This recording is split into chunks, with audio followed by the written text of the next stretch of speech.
Greetings, everyone. It's good to be here with you once again. I was sitting here writing a few notes, and I wasn't quite ready to come up here yet, so I was thinking Mark was going to speak a little longer, but you better be ready when it's time to come up here, though. Let me get to the beginning of my notes here.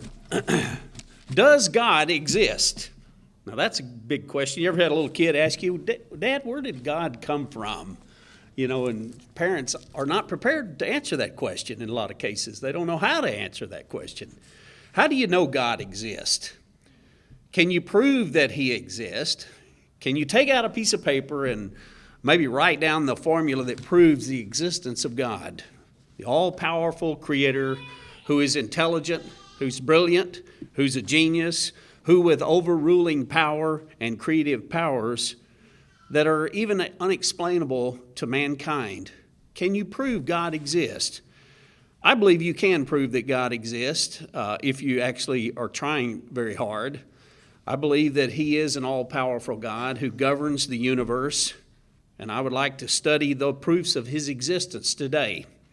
This subject has been covered, by the way, by those that were long before I ever stood up here or long before I was born, and I believe it can be expounded and looked at again. Therefore, these are not my original ideas, but are worthy, I believe, of further study and examination and a reminder that God's existence can be proved. The first is the creation itself.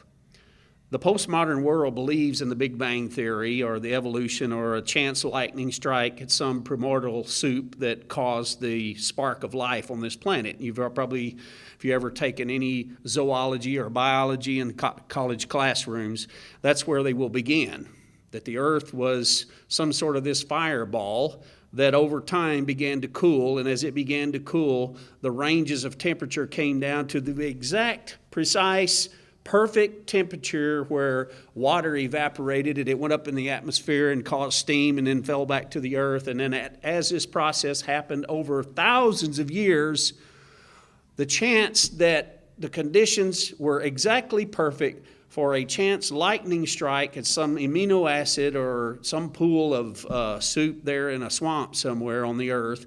And they don't explain that, or where the amino acid came from, or where lightning came from, or where water came from.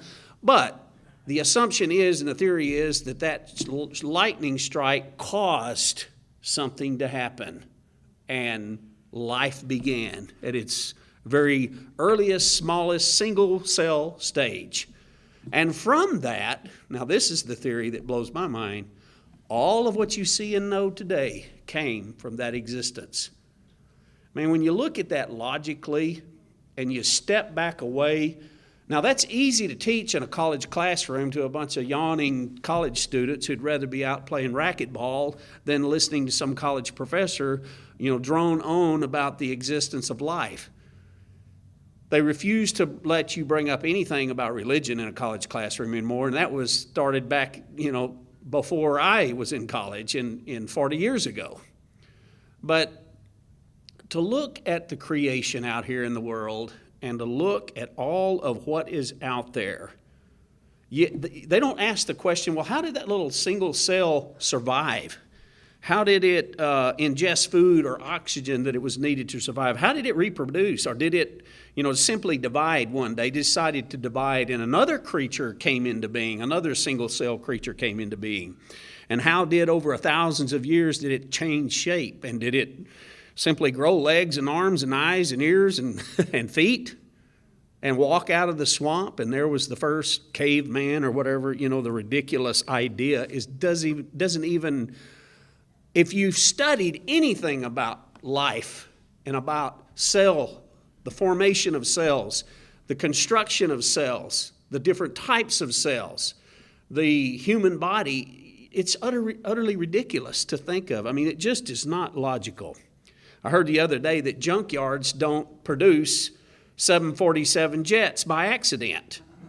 Mr. Armstrong used to say years ago, an explosion in a print shop doesn't produce a 26 volume encyclopedia. Of course, that's somebody the other day said Is it bigger than a bread box? And the little girl said, what's a bread box? A cyclopedia anymore is out of date. Everything is on your computer, so it wouldn't make sense. But encyclopedic versions of literature doesn't happen with an explosion in a print shop, or nor does a beautiful Timex watch anymore. We don't use anymore either. Happen by chance, explosion in a little laboratory of some sort where all the pieces assemble themselves together, and here's a perfectly working watch. In Job, the 12th chapter, I'd like to start there. Job 12, down in verse 7. Give you a chance to get there. Job, the 12th chapter. It's right after Ezra, Nehemiah, and Esther. Then there's Job. Job, the 12th chapter.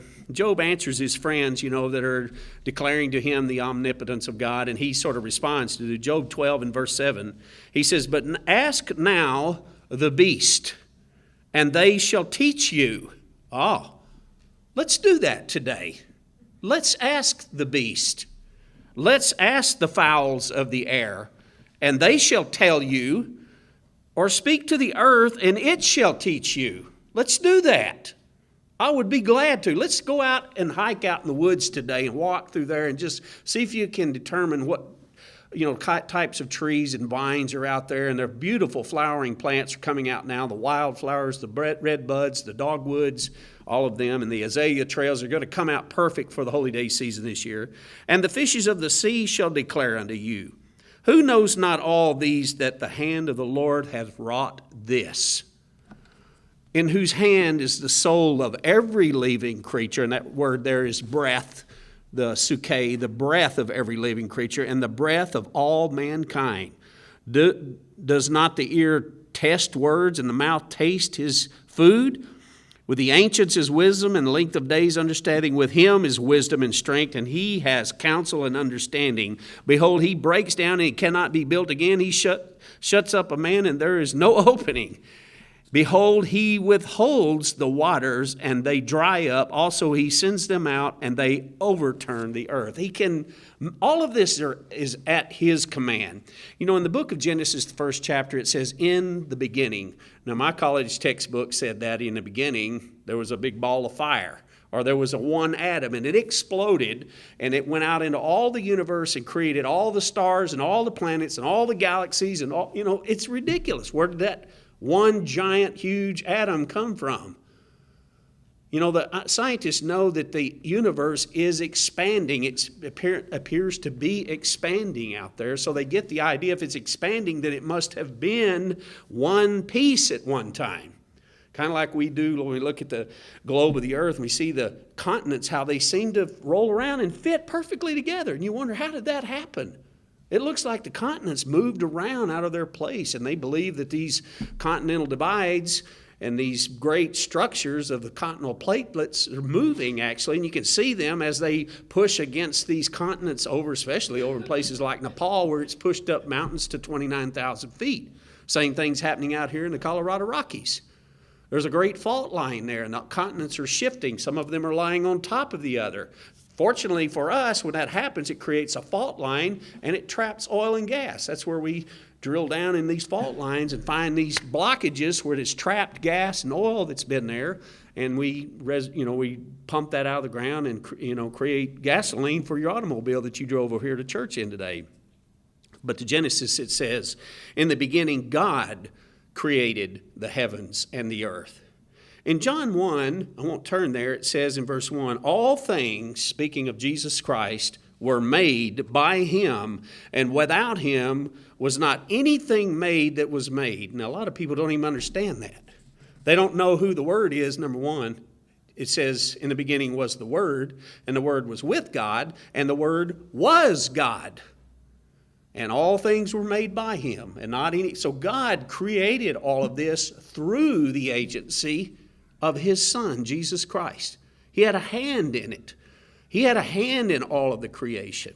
In Romans, the first chapter, I would like to go there and speculate or look at why mankind rejects the idea of an all-powerful creator God that rules the universe.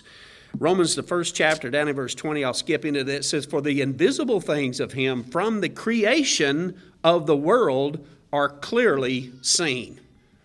They're clearly seen. Now, when you walk out in the woods and you see a redwood tree, if you've never looked at one that is about maybe 3/4 the size of this stage in circumference, and you stand there and you put your hand about that far into the bark, there's something very humbling about that. You feel like an ant.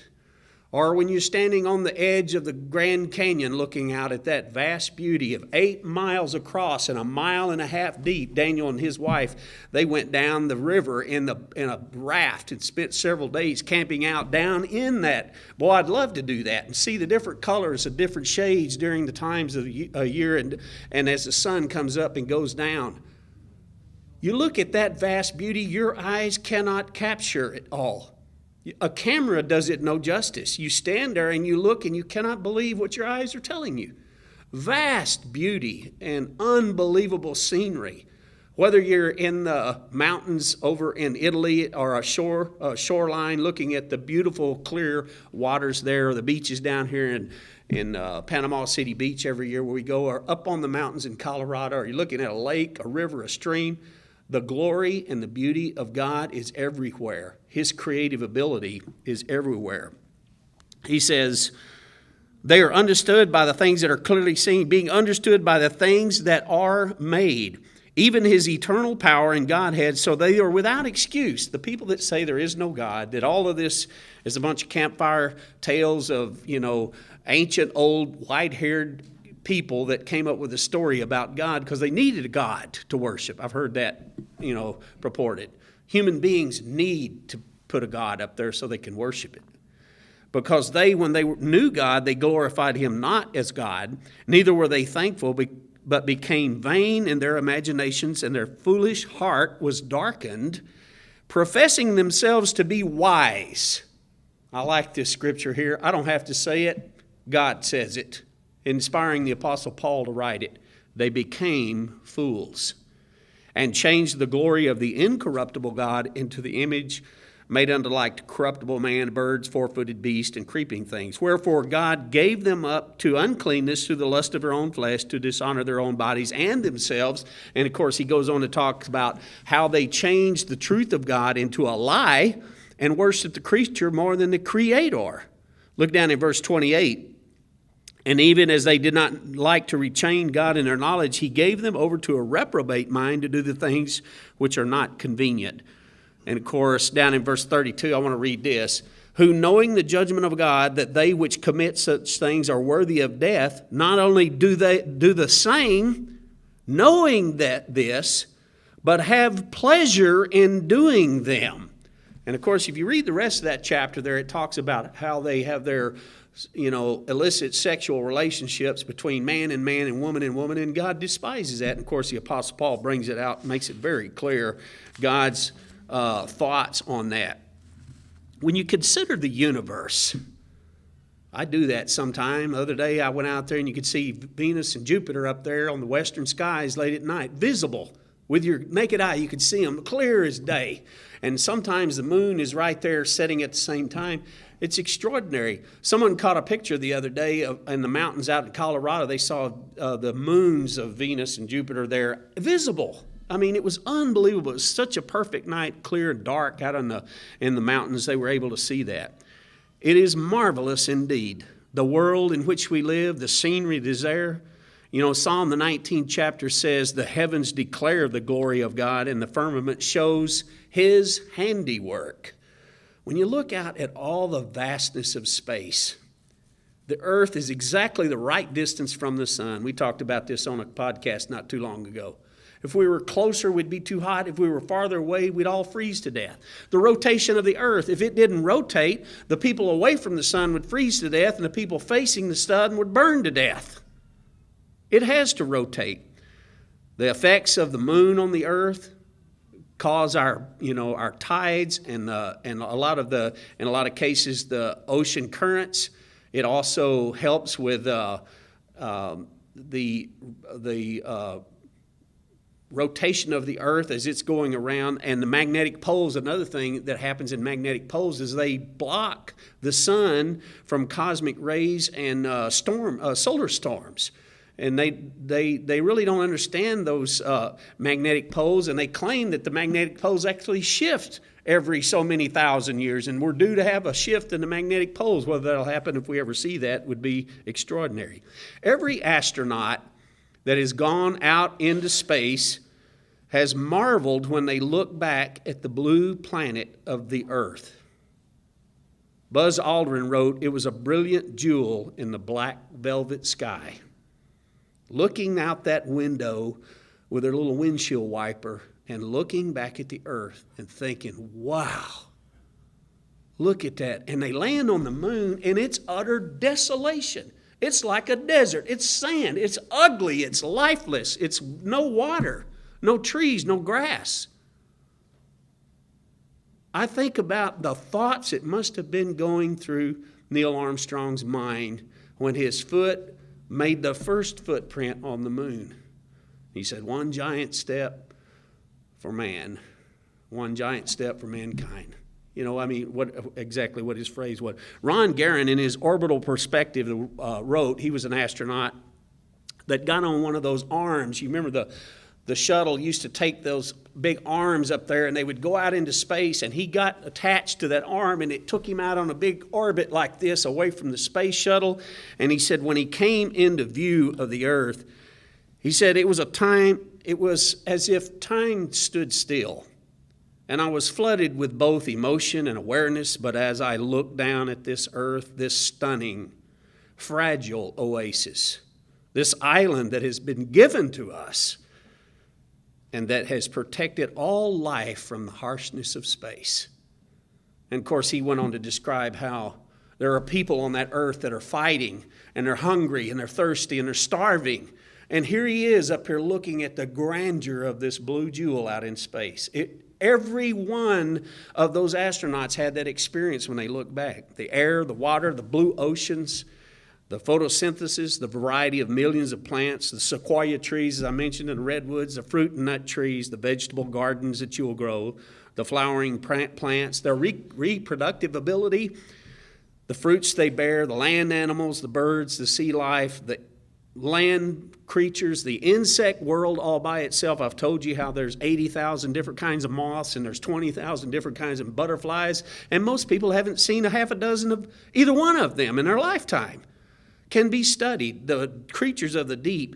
And looking at all of those creatures, you see that every one of them have a face. They have a face and a torso and legs. How did that happen?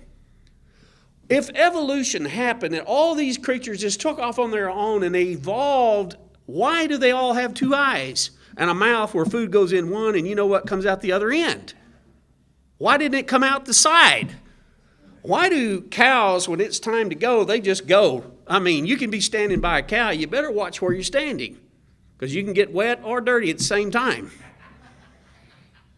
Aren't you glad human beings aren't that way? Now, that would be a little embarrassing, wouldn't it? It's sort of embarrassing to even say that. But God created us a certain way. And I say, when you look at creation, you see His handiwork.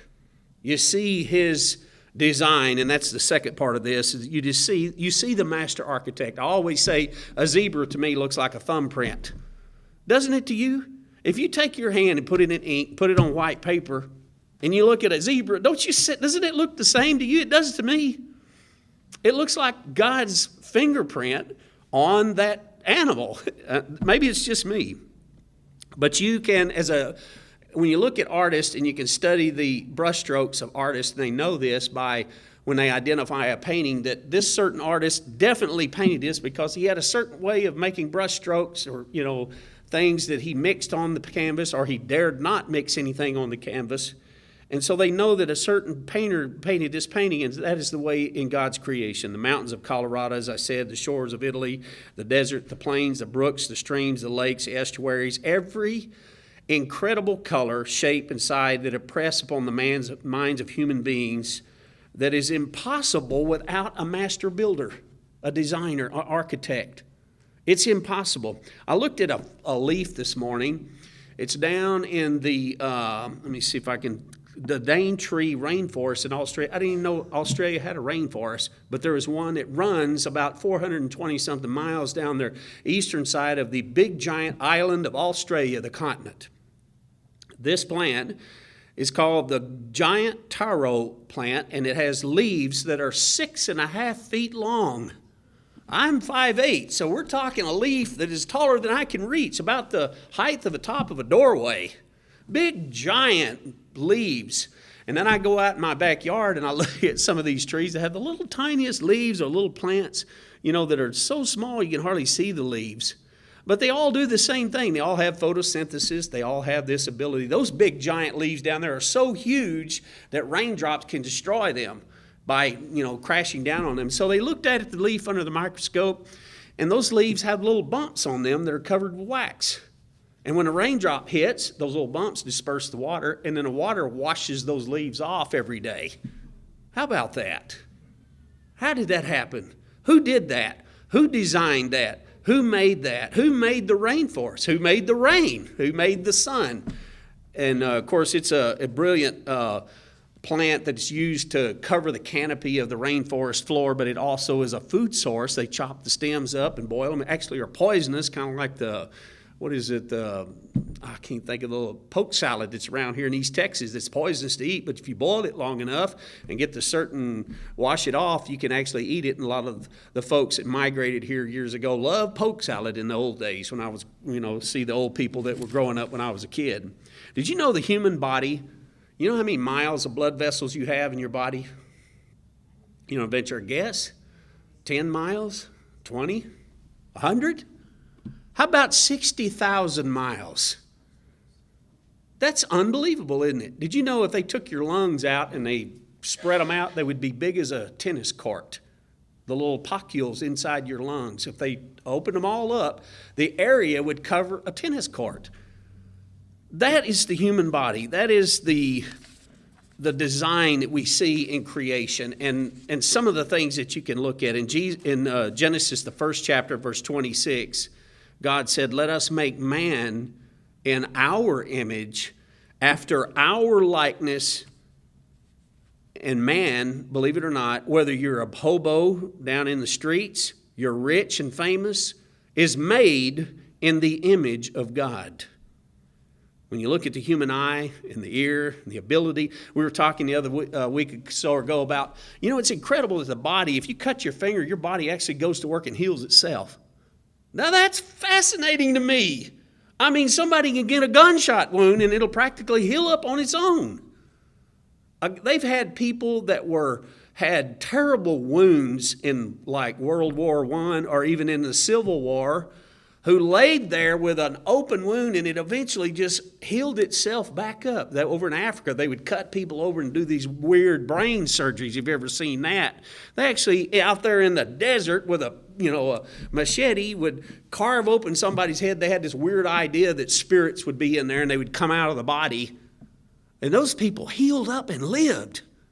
That's mind-blowing that the body has that ability. You can ask some of the nurses, that we have some in here in this audience, could tell you the incredible ability of the human body to heal itself. And the brain and how it works, how we can create and we can learn and we can experience and we can remember. Sometimes that's good, sometimes that ain't so good. We can remember things. Some people have brilliant memories. I know a guy I have at work here that I work with, he's 74 years old. He has a mind, we call him the guy that has a mind like a steel trap. He forgets nothing. He remembers things 40, 50 years ago. He remembers things 5 years ago, and he remembers what happened last week to the finest detail. It's remarkable.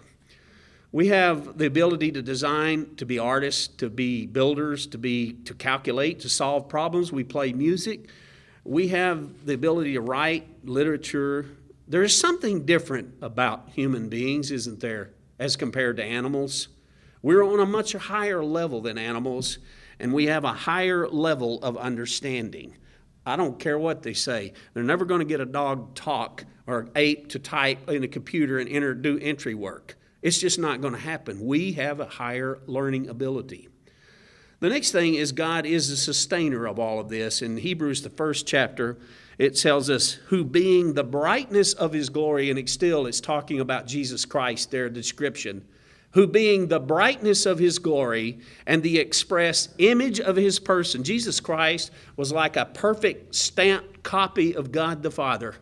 The express image of his person. Jesus said, if you've seen me, you've seen the Father. The express image of his person, and upholding all things by the word of his power. He's holding all of this up, the whole world and all the universe. He maintains it, he waters it, he feeds it, he plants it, it gives it sunshine to grow, whatever it is. He is maintaining this universe.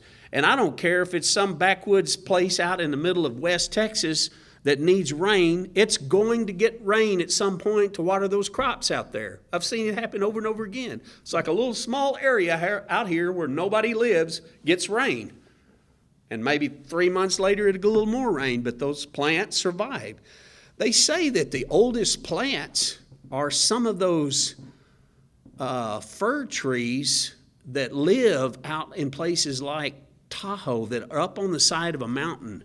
They're so dense, and they estimate some of these trees to be like thousands of years old because they don't grow very big because they don't get very much water, but they've been there a long time. Now, how they know that, I don't know. It's not like they can cut down those big redwood trees and count the rings in it, and I've seen those slices where they're standing up against a wall and it starts in the middle and it goes out, and here's Columbus is when he discovered America, and here's where Jesus Christ walked the earth, and you look at that tree and you think, that tree's been on the earth for 3,000 years.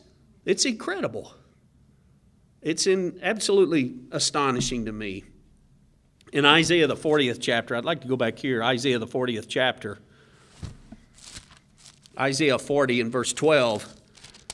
Who has measured the waters in the hollow of his hand? Now he's talking about all the oceans of the earth. Have you ever seen a satellite or image of the earth on the Pacific side of the ocean? It's almost the whole picture of the earth is blue. You can barely see the United States, and you can barely see the Pacific Islands and the Philippines over on the other side, in Japan. A whole picture of nothing but blue water. It's astonishing. And meted out the heaven with a span, and comprehended the dust of the earth in a measure, and weighed the mountains in the scales and the hills in the balances. Here's a description of God, his power. It's like he's got all of this in his hand. You know, there's a song we sing, he's got the whole world in his hands. Don't worry, he's got the whole world in his hand. Who has directed the Spirit of the Lord, and bring his counsel hath taught him? With whom took he counsel, and who instructed him, and taught him the path of judgment, and taught him knowledge, and showed him the way of understanding? Behold, the nations are as a drop in the bucket. I love that. I love that. I read that and I say, yep, China, Japan, Russia, United States, whoever it is, they're a drop in the bucket to him. He could wave his hand, as I said last week, and he could devour them nations if he wanted to. All nations are to him as nothing, down in verse 17. To whom will they then liken God? And what likeness will you compare? How do you compare God to humankind or to even the earth? Have you not known, down in verse 21, have you not heard, have you not been told from the beginning, have you not understood from the foundation of the earth? It is he that sits upon the circle of the earth, and the inhabitants thereof are as grasshoppers, that stretched out the heavens as a curtain and spreads them out like a tent. He brings the princes to nothing, and he makes judges vanity. Look down at verse 28. Oh, no, I want to read verse 26. Lift up your eyes on high, and behold who hath created these things, that brings out the host by number. Now he's talking about the stars of heaven by their trillions. He calls them all by name by the greatness of his might. For he is strong in power, and not one fails, not one is missing. In verse 28, how hast thou not known, hast thou not heard, that the everlasting God, the Lord, the creator of the ends of the earth, faints not, neither is weary. There is no searching of his understanding. And man will stand up with his pompous attitude and act like he knows it all. It's absolutely absurd to me that human beings can be so absolutely arrogant. You know, in 2020, NASA saw something in space that they didn't recognize. They looked out there and they thought it was an asteroid headed towards the Earth's traveling through space here, and we thought we were going to have an intersect with this object. They began looking at this object closely and examining other spectroscopes, which allows them to look at the different types of light that reflects off of an object, and they discovered that this thing was made of some sort of a white surface, and it was rotating, it was spinning, and the other side was sort of a stainless steel looking color, and they couldn't figure out what it was. And lo and behold, they determined that the white color on that thing was paint. And they said, what in the world? Well, they discovered that this was it wasn't an Apollo mission, it was some craft that they had sent up to the surface of the moon back in the 1960s. And this was the upper booster part of that rocket. And I watched a real short video of that, of what happened there. They had that thing on an orbit, and they were going to hit the gas on this little booster and send it out into outer orbit of the Earth. But the moon came in the way. So they had to wait and delay to boost this rocket out. And when they did, when it went by on the trajectory, of course, the moon was way out farther than this object was, but the moon's gravity pulled it out of its orbit, and so it started an elliptical orbit around the Earth. And it began doing that, and it did this for years. But then at one time in the year, it happened that the moon came on the same time that it was on its outer elliptical orbit, and it pulled this vessel out into deep space. It was gone for 50 years. And then all of a sudden it showed back up one day. And they couldn't figure out what it was. When they finally realized what it was, they realized that somehow the Earth and the moon and the sun's gravitational pull held this thing in some sort of an orbit that caused it to come back into the Earth's orbit for several years, and then it's going to go back out into space again at some point in the future. That, to me, is like a finely made Swiss watch that is in complete control, and man has interjected something into it, and it's still sort of in control. Don't you see that? I thought it was really fascinating that man was dumbfounded by something that God has control over. So he is the sustainer of the universe. He's the life giver. As I mentioned earlier, he's the one that gave the spark to cause human life to come into existence. You know, in the book of Genesis, it says God breathed into man the breath of life. I want to go with you, if you would, with me in Luke, the 3rd chapter. This is a chapter here in Luke that talks about the origin of Jesus Christ. It talks about his genealogy, if you will. Jesus Christ, his genealogy. You know, it talks about this after the baptism of John.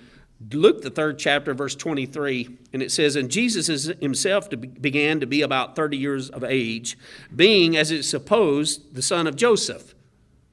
Well, yes, he was the son of Joseph and Mary, but he was actually the son of God, wasn't he? Who was the son of Heli, who was the son of Mathat, and the son of Levi, and the son of Melchi. And you can go through this whole lineage. It goes all the way down to verse 31, the son of David.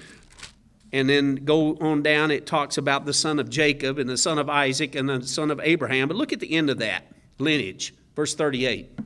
And he was the son of Enos, who was the son of Seth, who was the son of Adam, who was the son of God. I like that. I like that that's in the Bible. The lineage of Jesus Christ goes all the way back to Adam, and Adam was God's son because God created him. Jesus said, I am the way, the truth, and the life. Paul tried to explain this when he was there on Mars Hill with all the learned men of his day. Let's go to Acts, the 17th chapter, while we're here in the New Testament. Acts 17. He was on Mars Hill, and of course, he was trying to speak to the learned people of his day, which were the Epicureans and the Stoics. He was trying to explain to them about God. And it said, look at verse 24, God that made the world and all the things therein, seeing that he is Lord of heaven and earth, dwells not in temples made with hands. Neither is worship with men's hands as though he needs anything, seeing that he gives to all life and breath and all things. And he's made of one blood all nations of men, for to dwell on the face of the earth, and hath determined the times before appointed and the bounds thereof of their habitation, that they should seek the Lord, if happily they might feel after him and find him, though he be not very far from every one of us. I wonder about these learned people.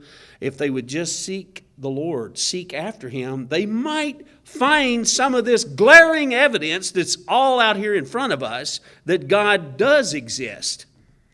For in him we live and move and have our being, and as certain also of the poets have said, for we are also his offspring. God also, to the next point, is the lawgiver. All of the scientists and geologists and physicists know that laws occurred in the universe, natural laws, the laws of light. You know, there are certain things that are constants, like when you take a jar of water and you pour a glass of water, the pressure that is pushing down on that water is called the water column. Men have known this for a long time, scientists that have used it as a form of measurement, because it's a constant, whether you have a straw full of water or whether you have a 24-inch piece of pipe full of water, the same pressure is applied at the very bottom of that column of water. So they use that as a constant to measure things, other things. So these physical laws exist. There are laws of inertia and centrifugal force, laws of falling bodies. In chemistry, there are laws of compounds. Now, when I was a kid, I had a chemistry set. I don't even think they give kids these anymore, because I had some. You could mix chemicals together, and it would cause an odor that would knock you out. They had some that would catch on fire. I mean, these little chemistry sets were pretty fancy when I was a kid, and I thought it was really cool. But if you began to start mixing a bunch of chemicals together or ingredients together, you can blow yourself up. And men have learned to do that very well, by the way. They've created weapons by doing such things. There are also laws in nature having to do with the seasons, the weather, the cycles, the currents of the ocean. A lot of travelers, a lot of people that have gone on ships took unfortunate journeys at the wrong time of the year because they weren't paying attention to the currents and the laws of the ocean. Paul had on one occasion said it's already too late, because he knew that there was coming a terrible winter as he crossed the Mediterranean, and almost cost everybody their lives. They did ultimately sink the ship as they swam ashore, and God saved them miraculously.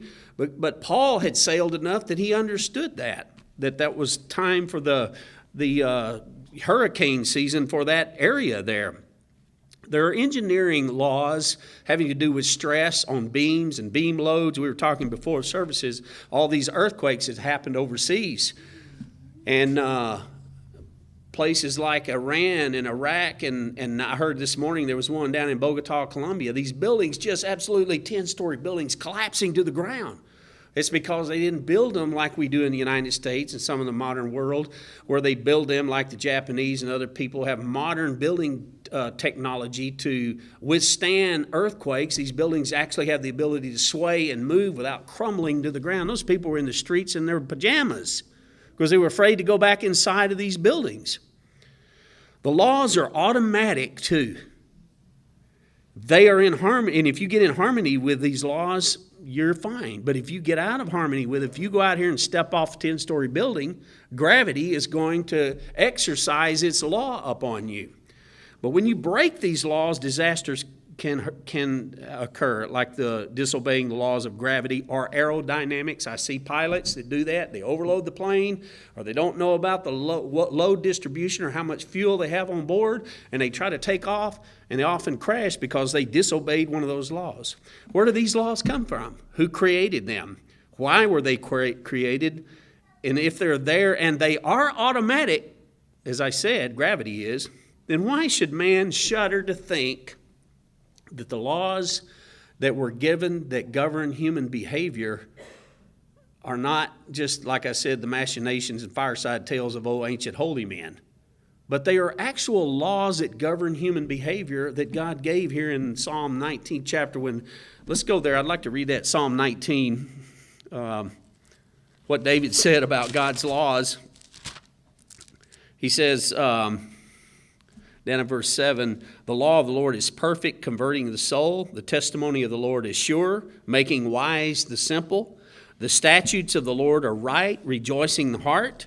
And the commandment of the Lord is pure, enlightening the eyes. This is Psalm 19, down in verse 9. The fear of the Lord is clean, enduring forever. The judgments of the Lord are true and righteous together. More to be desired are they than gold, yea, than much fine gold, sweeter than honey and honeycomb. Moreover, by them is a servant warned, and in keeping them there is great reward. You know, it's like man knows about these laws of nature. He knows about chemical compounds. He can get his head blown off. He knows about dynamite. He knows about all these. But when it comes to God's law having to do with human behavior, they want to throw it out the window. It's unbelievable. The proof that God exists is that there are laws out there. The next point here is answered prayer, and I'm going to have to hurry here. Prayer has always been, Jesus said, pray always that you may be accounted worthy to escape all these things that must come to pass. And Jesus gave an example to his disciples. I won't turn there for lack of time, but he told them because he wanted them to pray, it said, to always pray. He said, you know, if a man comes down and some lady makes a request of him, some governor, and he says, I don't believe in God, but because she's worrying me to death, I'm going to do it anyway. And so he gives her what she wants. And he uses that as an example that this ungodly man would do something because this lady continued to annoy him. What would God do if you ask him continually, and he's someone who absolutely loves you and is like a father to you? Won't he give you all things? I can give you examples of answered prayer. I tell you about Hezekiah when he prayed about the Assyrian army that gathered around Jerusalem. Esther, who fasted and prayed, and all of those who saved the Jews from total annihilation. I can talk about Elijah when he raised the widow's son, or when he called down fire from heaven and it consumed the sacrifice before he killed all the prophets of Baal. Those were a result of answered prayer, and I believe it's in the book of James, where it says that he was a man of like passions as we are, and yet he prayed that God would not let it rain by the space of 3.5 years, and it didn't rain. And then he prayed again, and rain fell on. You read about that story. It's fascinating. And of course, Daniel, when he prayed that he could interpret Nebuchadnezzar's dream, and look at the story behind that whole episode. Prayer is something that I know has happened in my own personal life, and I've talked to people in the Church of God who told me of miraculous things that happened in their life as a result of prayer. Prayer gets things done. It moves mountains out of the way. It restores your soul when you talk to God and you unveil and you unload all of the weight of the world before Him. He can make your life different. And prayer is the way that we talk to Him. And there's a crystal channel straight to His ears, as David said. He hears, David wrote, I didn't read that scripture there. David wrote, I don't know where I wrote it down there. Anyway, he said, I prayed unto the Lord, and He heard me out of His holy habitation, or His holy hill. I prayed, God heard it, and He answered my prayer. The final point here, I'll quickly get through this, is fulfilled prophecy is another proof that God exists.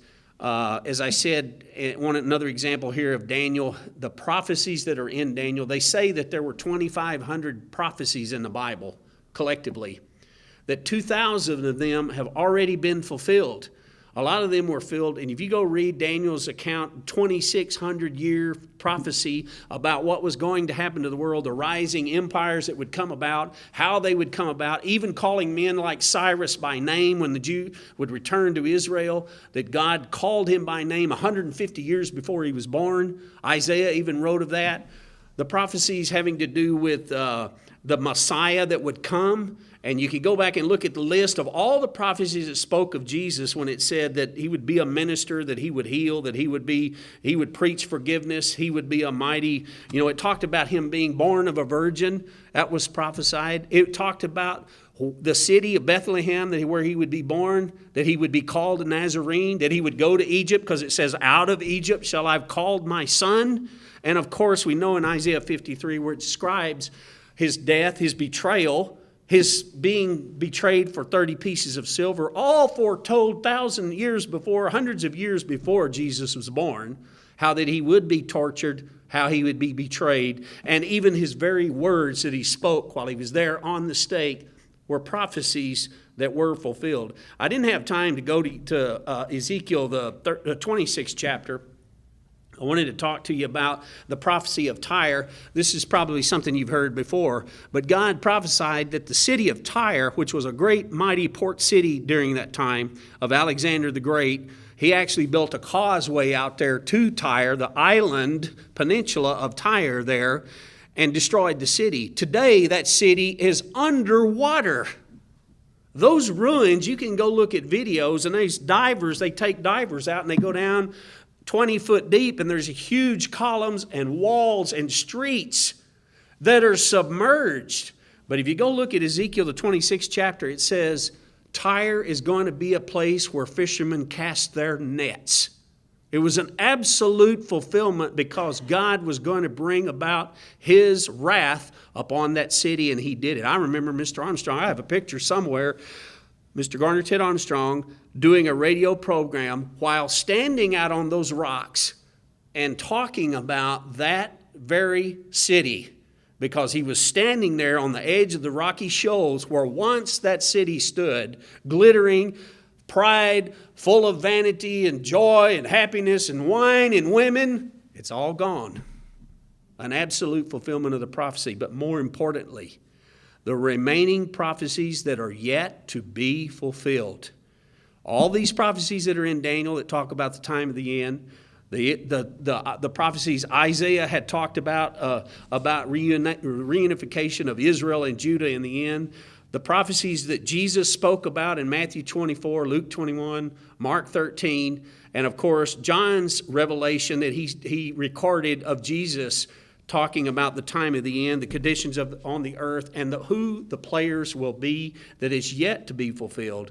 All of these are prophecies waiting to be fulfilled. And I believe every single one of these are proofs that you can write down and record that God exists. And that gives me a great deal of happiness and hope to know those things.